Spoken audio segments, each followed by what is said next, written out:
Start start అడుగు start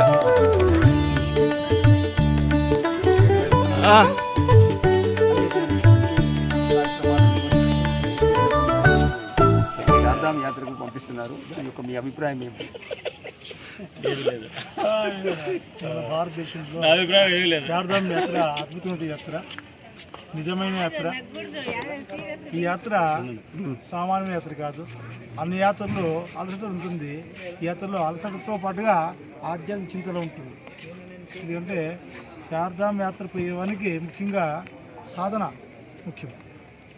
అక్కడ పోతే సాధన కోసమే అక్కడ పోవాల్సింది.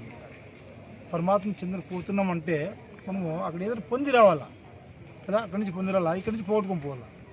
కాబట్టి అటువంటి సాధన యాత్రకి పోతున్నాం. కాబట్టి అందుకు కూడా మనశ్శాంతిని పొందేసి కుటుంబాలు చల్లగా ఉండాలని చెప్పి కోరుకుంటూ మన యావత్ భారతదేశం కూడాను అందరూ హిందూ బంధువులు కూడా చల్లగా ఉండి హాయిగా ఆనందంగా ఉండాలని చెప్పి కోరుకుంటున్నాను.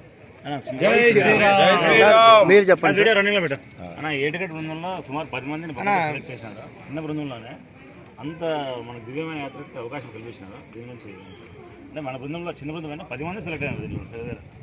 ఒక అవకాశం వచ్చిందంటే అది తాను సొంతంగా సంపాదించుకుంది కాదు, భగవంతుని అనుగ్రహం. ఆయన అనుగ్రహం ఉంటే మాత్రమే ఒక అడుగు ముందుకు వేస్తాం. అడుగు వేయాలంటే ఆయన అనుగ్రహం లేకపోతే కాని పని. కొంతమంది రావాలని బయలుదేరుతారు, డబ్బులు ఉంటుంది, అవకాశం ఉంటుంది, ఎందుకో ఏదో చిన్న ఆటంకం వచ్చి తొలగిపోతారు. కానీ అక్కడ పోతున్నామంటే ఆయన పిలుచుకుంటున్నాడు లెక్కను, దీన్ని వేరేం లేదు. 365 రోజులు విడవకుండా నామస్మరణ చేయడం వల్ల భగవంతుడు మమ్మల్ని చార్ధామ్ సెలెక్ట్ చేసినారు. చాలా సంతోషం సార్. మీరు చెప్పండి.